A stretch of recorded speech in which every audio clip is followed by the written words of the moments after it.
Hörru krakkar, nú ætlum við að fara að skoða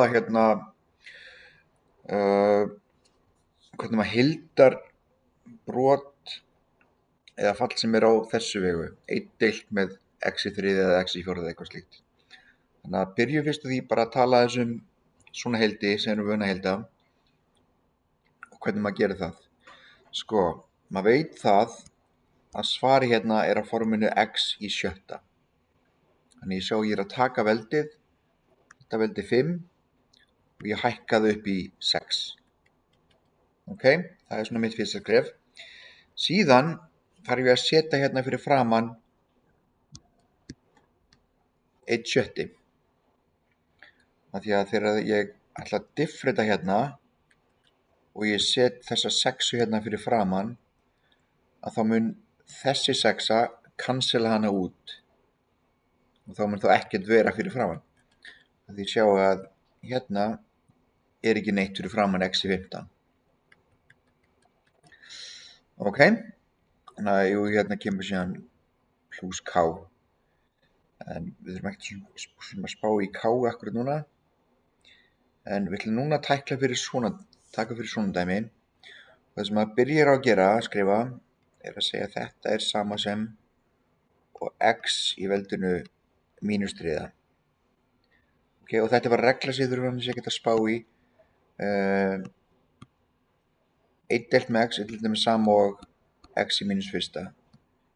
1 deilt með x í öðru er sama og x í mínus öðru. Og svo framvegis. Þannig að við getum skrifað dæmið á þessa vegu. Og heldur sem áfram hérna. Skrifum þetta bara aftur upp. Ok, nú ætlum ég að finna lausnina á þessu. Og það sem ég gerir bara er nákvæmlega eins og dæmið á undan. Ég byrja að skrifa x og ég byrja að hækka veldum 1. Passið ykkur hérna að það er rosa freistandi að skrifa þá mínus 4. En ef þú ert með mínus 3 og þú hækkar það 1, að þá ertu í mínus 2. Ok? Síðan, það sem ég geri, ég þarf að horfa hérna mínus 2 hérna, af því ef ég diffra allt þetta heila klapp, þá kemur þessi mínus 2 fyrir framan.